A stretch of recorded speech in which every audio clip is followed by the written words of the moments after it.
Olá, amigas e amigos de Ideal Espírita. Hoje iremos abordar um tema bastante interessante que Kardec trata no livro O Céu e o Inferno. Vamos falar do temor da morte e o porquê os espíritas não temem a morte, ou pelo menos, porquê não deveriam temer, né? Inicialmente, vamos falar da razão dos seres orgânicos morrerem. Por que morrem, né? E nós diremos que os seres orgânicos morrem por esgotamento dos seus órgãos.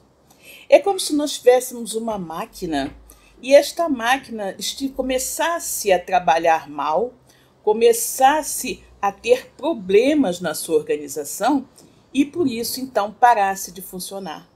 Se a máquina está mal montada, para o movimento. A mesma coisa ocorre com o nosso corpo. Se ele está enfermo e não mais tem condições de continuar abrigando o espírito imortal que nele reside, ele morre, não é? E por que então que as pessoas têm tanto medo de um fato tão comum como a morte do corpo físico, quando este não mais tem condições de abrigar o espírito imortal? Muito deste temor origina-se no fato de que, desde crianças, procuram persuadir as pessoas de que existe um inferno e um paraíso. E que o mais certo é que elas acabem indo para o inferno. E, naturalmente, diante de toda a alegoria que existe com relação a céu, um local maravilhoso, e inferno, um local terrível, né, de provações e de um fogo eterno que queima sem consumir jamais, é natural que as pessoas tenham receio da morte, né? Então, quando as pessoas se tornam adultas, muitas acabam por não acreditar nessas duas possibilidades assim tão, digamos assim, estranhas, acabam por se tornar ateias ou materialistas. E são, desse modo, levadas a acreditar que, além da vida presente, além do que nós vivemos aqui no nosso dia a dia, na matéria, o que existe é o nada, né? É o nada. E o nada pode ser bastante assustador, não é? Você saber que em determinado momento da sua vida vai acontecer alguma coisa e você estará diante de um total desconhecido, isso pode ser bem apavorante, né? Daí nós temos uma das causas da morte. Podemos também atribuir todo esse temor, né, ao fato de que a morte efetivamente é uma grande desconhecida para todas as pessoas, né? E a ignorância sobre um assunto gera justamente essa insegurança e esse temor. Durante muitos séculos no Ocidente, as pessoas aprenderam a encarar a morte como o fim de tudo, como o fim da existência, como o fim de suas aspirações, como a perda de tudo aquilo que elas haviam conquistado, não apenas sob o ponto de vista material, mas também sob o ponto de vista intelectual. Ou seja, com a morte você estaria diante do nada, você desapareceria, viraria pó, fumaça, alguma coisa assim.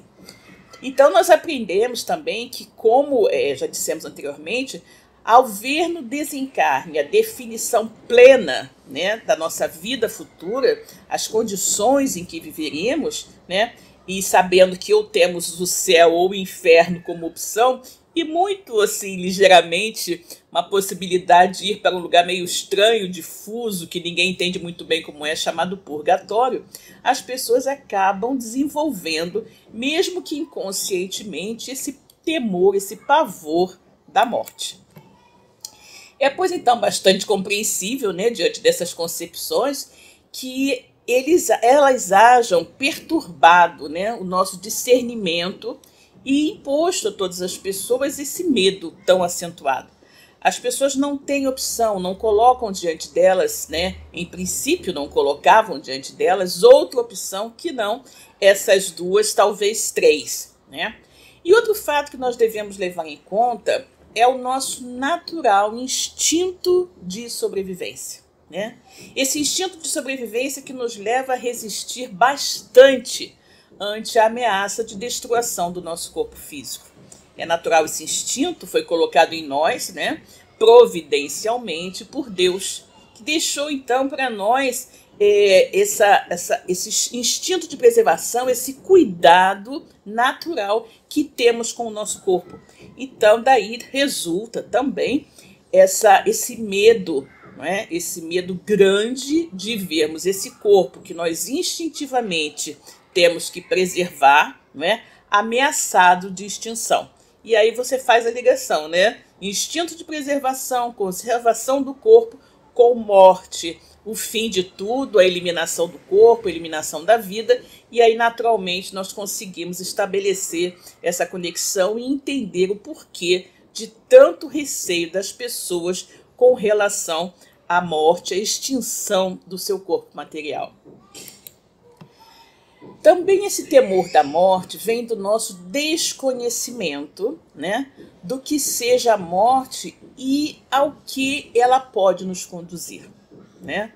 Nós não sabemos, mais uma vez, o que vai acontecer. O que será de mim? Será que dizem que não há nada depois da morte, que eu vou virar fumaça, que eu vou virar pó, que vou entrar num todo universal, de acordo com diversas concepções, mas será isso mesmo, né? Diante do desconhecido, a nossa imaginação fica muito fértil. E essa imaginação é que faz o pavor, o medo, o susto e a insegurança, né? Portanto, embora a morte seja um fenômeno absolutamente natural, se existe uma coisa que todos nós sabemos, temos a certeza que vai acontecer, é que um dia iremos morrer, né? Então, a morte, mesmo sendo esse fenômeno natural, porque faz parte das leis divinas, a humanidade como um todo ainda se apavora muito com ela, né? A humanidade ainda tem muito medo do momento em que terá que deixar a sua existência material. E o medo da morte é, então, uma consequência da falta de quê? Da falta de conhecimento. Da falta de conhecimento espiritual. A maioria das pessoas não sabe, né, que é um espírito imortal vivendo um momento muito fugidio, muito temporário, né, muito curto na matéria. Porque sendo espíritos imortais, nós temos toda a existência diante de nós. Esse período que passamos aqui na matéria, de 60, 80, até mesmo 100 anos, é muito pequeno, é ínfimo, diante de toda a eternidade que nós temos para viver. Então é justamente esse desconhecimento do fato de sermos espíritos e espíritos imortais vivendo uma experiência na matéria que causa todo esse receio da morte. As religiões tradicionais, elas exaltam a sobrevivência, mas elas se perdem em especulações teológicas, fantasiosas, né? Criando várias ideias, como eu já falei, de céu, inferno, purgatório, tudo isso, mas elas não falam exatamente o que vai acontecer. Elas deixam muito perdido, vamos dizer assim, muito nebulosa essa ideia do que nos espera após a desencarnação. Quando, porém, cogitam, né, essas religiões, quando elas cogitam de como seria a vida além do túmulo, elas se recusam a uma iniciativa extremamente lógica, que seria de quê? A de conversar com os próprios mortos, né? Nós sabemos que desde Moisés, por questões naturalmente ligadas à condução, à legislação, à forma de controlar o povo, muito rebelde, muito rude de sua época, e que usava o diálogo com os mortos como uma forma de abuso, digamos assim, de explorar a crença alheia, Moisés achou por bem, então, proibir o diálogo, a comunicação com os mortos. Daí, então, todas as religiões acabaram como que, ou a grande maioria delas, acabou como que absorvendo essa ideia de que não se poderia conversar com os mortos. E aí é muito complexo, né? Se você deseja saber o que acontece depois da morte, só perguntando a quem já morreu, né? A quem já deixou a matéria. E se você se recusa, né, se você é proibido de fazer esse tipo de comunicação, esse tipo de questionamento, fica muito difícil. É como se a gente quisesse imaginar como é a vida, por exemplo, na França, e fôssemos proibidos de falar com os franceses, né? Quem melhor que os franceses para nos esclarecer com relação à vida na França? É a mesma coisa. Quem melhor que os mortos, quem melhor que aqueles que já não estão mais conosco aqui na matéria, para nos informar como é a vida após a vida, né? E aí nós vamos à questão do porquê nós espíritas não tememos a morte, ou pelo menos não deveríamos temer, né? Como eu disse inicialmente. O espiritismo nos ajuda a vencer essa questão do medo da morte, porque ele começa exatamente, né, onde as outras religiões terminam. Isso é, o espiritismo começa desvendando para nós, né, elevando o véu que encobre a vida no mundo espiritual. Allan Kardec, o codificador da doutrina espírita, estudando essa questão da morte, escreveu um livro maravilhoso intitulado O Céu e o Inferno, né? Que é uma das 5 obras que compõem o Pentateuco Espírita. E nesse livro ele aborda bastante bem e coloca, né, no seu capítulo 2 da primeira parte, esse questionamento: por que os espíritas não temem a morte?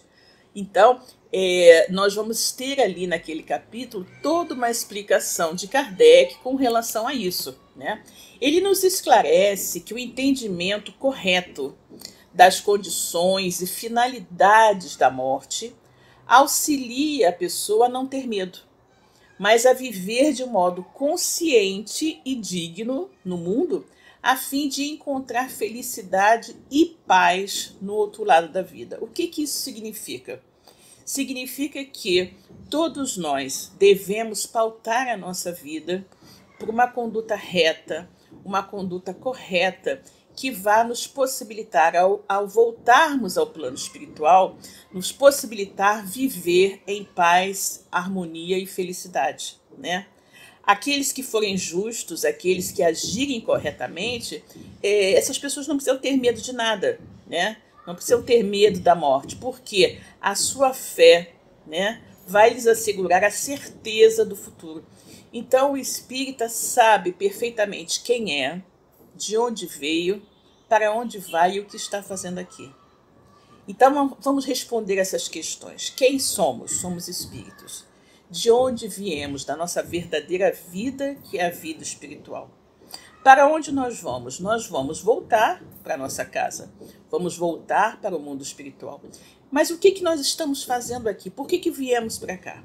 Viemos para essa experiência na matéria, experiência curta, como eu falei, em comparação com a enorme, a eternidade que temos diante de nós, por sermos espíritos imortais. Viemos para essa experiência na matéria para nos aperfeiçoarmos, para aprendermos a viver bem e de maneira fraterna uns com os outros, para corrigirmos erros que possamos ter porventura cometido em vidas anteriores, porque já vivemos inúmeras vidas nessa caminhada, desde a nossa criação por Deus como espíritos simples e ignorantes, nessa nossa caminhada de retorno a Deus como espíritos evoluídos.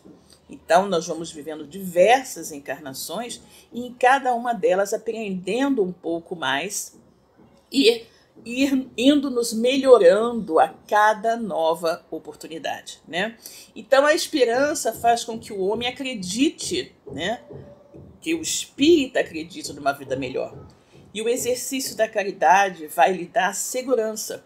Essa segurança de que no mundo para onde nós voltaremos, não encontraremos nada, nenhum ser que nos inspire temor, né? Por quê? Porque nós vivemos de acordo com a lei divina que está inserida dentro de nós, que foi colocada dentro de nós por nosso Pai Criador, que é Deus. Agora, o homem carnal, né? O homem que é mais preso à vida corpórea do que à vida espiritual, ele vê na terra, ele tem na terra penas e gozos materiais.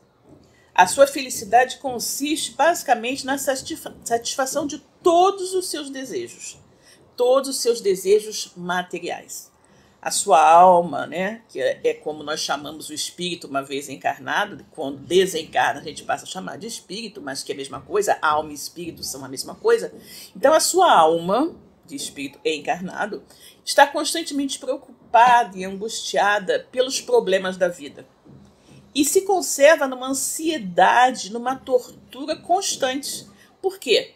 Porque o homem carnal, o homem materialista, o homem que não vê o seu lado espiritual, ele considera que a verdadeira vida é essa vida aqui da matéria. E aí muitos dizem, né, a vida é uma só, eu tenho que aproveitar enquanto estou aqui, não é? Então, que eu viva da melhor forma, que eu aproveite cada momento, porque depois quando eu morrer é o nada. Então, esse homem carnal, para ele, a morte assusta muito. Por quê? Porque ele duvida do futuro e porque ele sabe que terá que deixar aqui no mundo carnal todas as suas afeições, as suas esperanças, né? Os seus bens materiais adquiridos, e em geral são bastante apegados a ele. Então, a esse homem mais voltado para a matéria, a morte do corpo físico assusta bastante, porque para ele em nenhum momento cogita de ser um ser espiritual. Para ele é matéria apenas que existe, e por isso, quando ele percebe que a sua matéria está se acabando, que não tem mais condições de mantê-lo aqui na Terra, ele fica extremamente apavorado com essa possibilidade, né?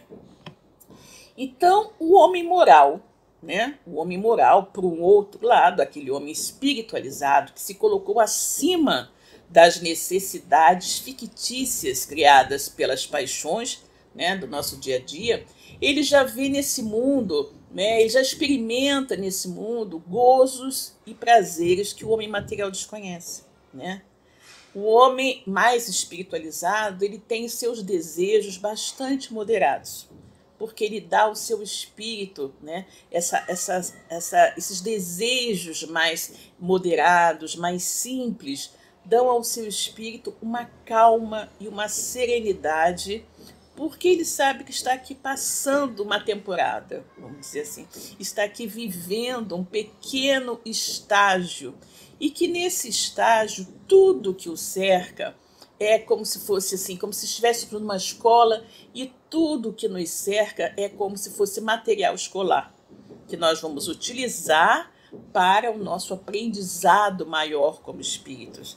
Então, o local onde nascemos, o país, a cidade, a família onde somos alocados, as condições sociais, a nossa condição cultural, a nossa condição mesmo física, tudo isso deve ser encarado como elementos subsidiários à nossa evolução. Nós não devemos considerar a riqueza, a posição social, o poder como questões extremamente importantes na nossa vida. Não, elas são todas secundárias. Nós as utilizamos para ir burilando o nosso espírito. O nosso espírito, sim, ele precisa ser trabalhado. Então, se você por acaso ocupa uma posição de poder e de riqueza, não é para que você apenas se beneficie com isso, porque Deus não lhe deu essa oportunidade porque você é o mais queridinho do que outras pessoas. Não. Deus lhe deu a oportunidade de ter poder, de ter riqueza, de ter melhores condições financeiras do que a maioria das pessoas, para que você, com esses recursos, pudesse auxiliar o maior número de pessoas possível, né? Então, tudo que nós temos é por empréstimo. Nós somos depositários de tudo. Nada nos pertence, porque nós não podemos afirmar que determinada coisa nos pertence, uma vez que ela pode nos ser tirada a qualquer momento, né? O verdadeiro dono de tudo é Deus, e a qualquer momento ele pode nos tirar. Nós podemos ser muito ricos e, de repente, fazermos um negócio mal feito e irmos à falência. Nós podemos ser muito saudáveis e, de repente, aparece uma doença que nós não esperávamos, né? Nem imaginávamos, né? Então, nós temos que ter em mente que tudo à nossa volta são apenas recursos, são material escolar que nós dispomos nessa escola da vida, que é a vida na matéria, né, a vida aqui no planeta Terra. Feliz, né, pelo bem que faz, o homem moral, o homem espiritualizado, ele não há para ele assim decepções ou contrariedades. Ele vive de maneira simples, ele vive com humildade, ele está sempre satisfeito com as poucas coisas que tem à sua volta. Ele se utiliza apenas do necessário. Ele sabe que ele não precisa, digamos assim, de uma quantidade enorme de roupas, que sejam roupas de marca. Ele sabe que ele não precisa ter vários carros, várias casas. Ele sabe que tudo isso é supérfluo. Ele precisa apenas ter condições mínimas, né, mínimas de sobrevivência, né, de sobrevivência com dignidade. Então, que ele tenha uma vestimenta, um calçado, um teto sobre sua cabeça e alimento, isso é suficiente para que ele trabalhe bastante na matéria e consiga evoluir e consiga tornar o seu espírito mais elevado, né? Então, essa é a ideia, né? Essa é a mente do homem espiritualizado. Então, todas as coisas que acontecem também no seu dia a dia, todas as dificuldades, todos os problemas, não são vistos por ele como algo tão terrível como normalmente é visto pelas pessoas muito ligadas à matéria. Porque o homem espiritualizado, ele tem a certeza de ser um espírito imortal, e para ele, diante da imortalidade, esses poucos anos que vivemos aqui na matéria, mesmo que sejam anos muito difíceis, ele vê como um período muito curto, porque efetivamente é um período muito curto. O que são, como eu já disse, 60, 80, 100 anos diante da eternidade. É como se fosse um grão de areia na praia, não é? Então nós temos que nos conscientizar de duas coisas, né? Primeiro, que qualquer situação que estejamos vivendo é necessária à nossa evolução, porque nada ocorre sem a permissão de Deus e porque Deus não nos coloca diante de nenhuma situação impossível de ser vivida. E todas as situações pelas quais nós passamos, nós efetivamente precisamos passar para o nosso burilamento, para que nós possamos acertar as nossas contas com a lei divina, que muito provavelmente nós burlamos em existências passadas. Então o homem espiritual, ele compreende o porquê das suas dificuldades, e ele sabe também que aquilo não vai durar para sempre. E é justamente essa certeza que lhe dá força, coragem, paciência e resignação para continuar o seu caminho evolutivo, mesmo diante das dificuldades mais pungentes, né? A morte, então, para o homem espiritual, é uma simples mudança de estado, né? É a destruição de uma forma frágil, que é o seu corpo físico, de uma forma frágil que já não proporciona à vida as condições necessárias ao seu funcionamento e à sua evolução. Nós sabemos, como espíritas que somos, não é? Que nós somos formados de, digamos assim, 3 corpos, né? Nós somos um espírito revestido de um corpo semimaterial, fluídico, semimaterial, que é o perispírito, e, por último, o corpo de carne. Esse corpo de carne é como se fosse uma roupa, uma vestimenta do espírito. E essa roupa, ela vai ser utilizada pelo espírito enquanto tiver condições de ser utilizada. Quando ela não mais tiver condições de ser utilizada, ela será desprezada, será abandonada, né? E o espírito retornará à sua verdadeira pátria, vida espiritual, não é? Para aguardar a oportunidade de receber uma nova vestimenta carnal, para retornar em mais uma encarnação e continuar a sua evolução, né? Então o espírito, debaixo dessa sua forma fluídica, né, imponderável, que é o perispírito, ele vai aguardar novas encarnações.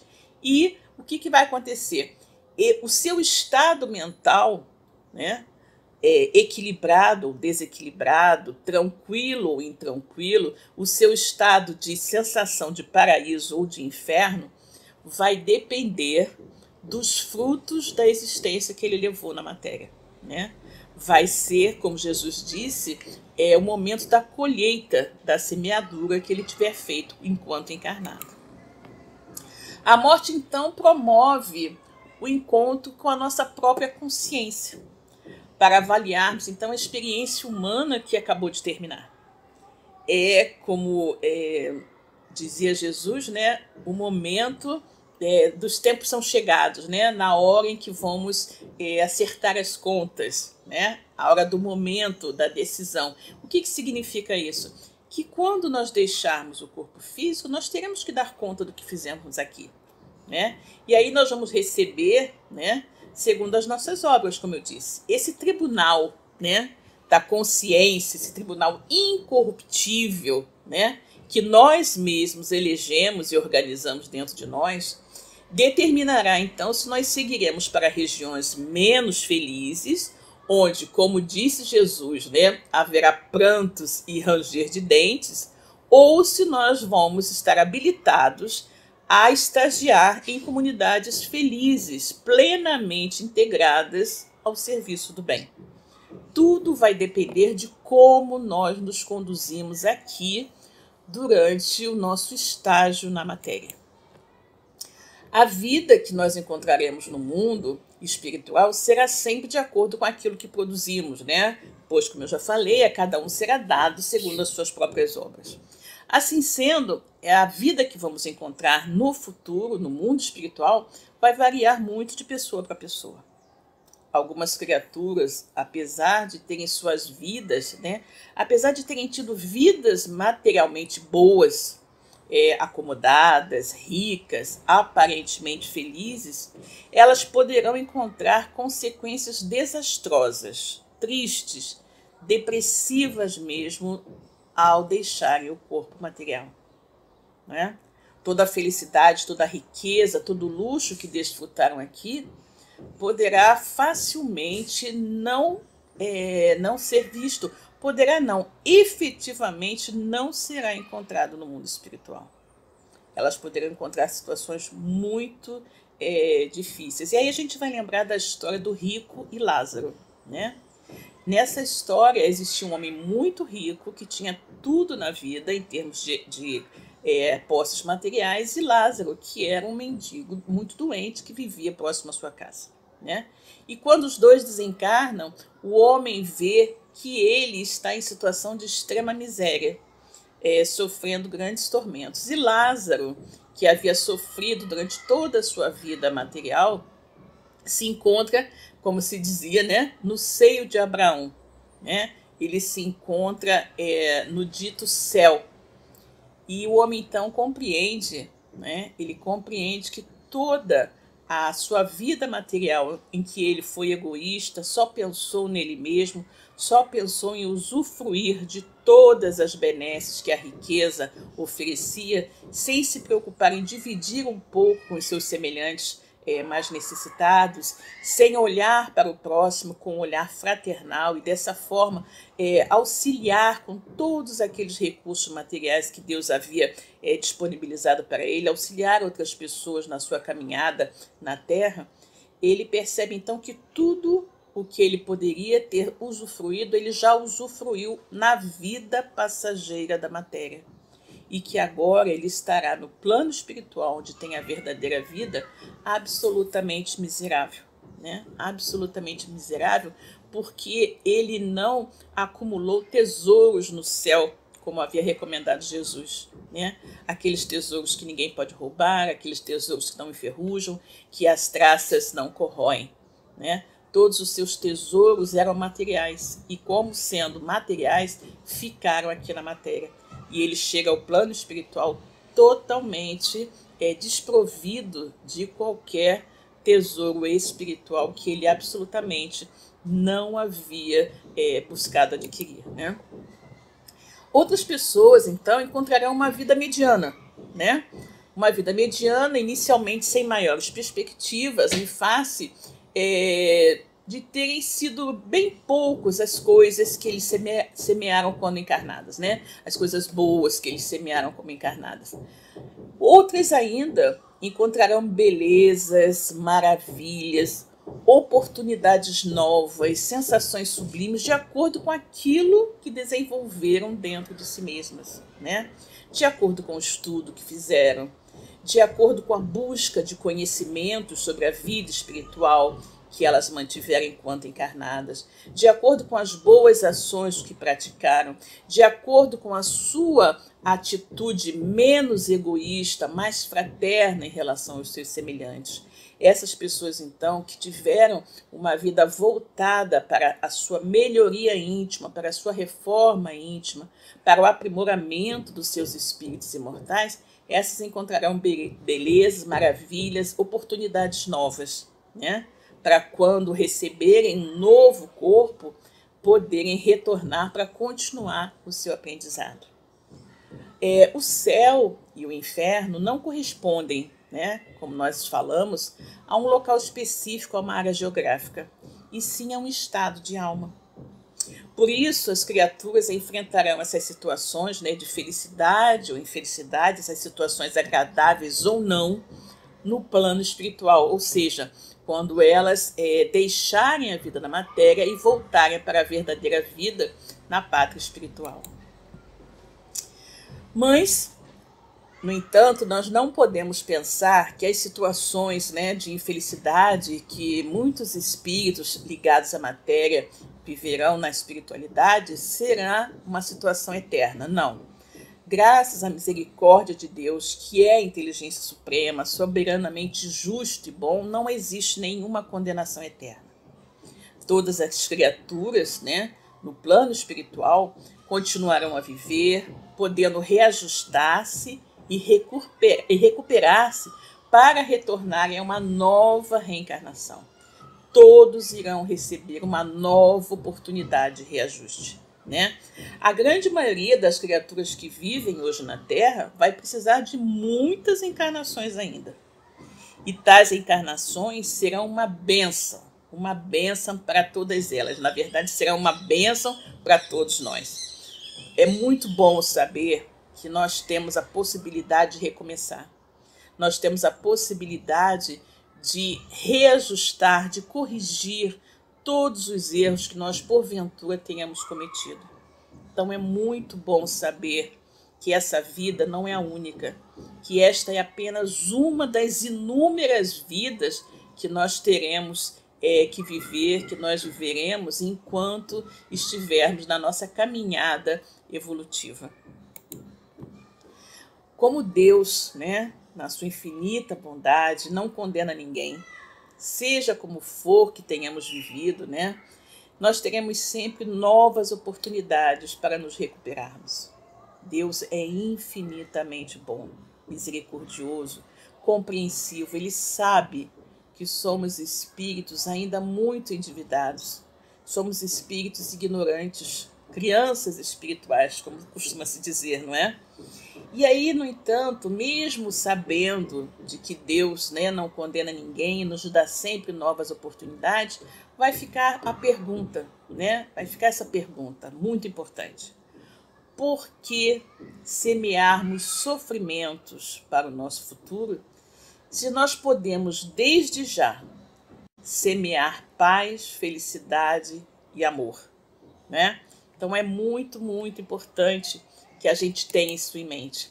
E aí, para concluir o nosso estudo de hoje, nós vamos colocar uma frase de Leon Denis, que está na sua obra O Problema do Ser, do Destino e da Dor, quando ele nos diz o seguinte: a vida do homem é como o sol nas regiões polares durante o estio. Desce devagar, baixa, vai enfraquecendo, parece desaparecer um instante por baixo do horizonte.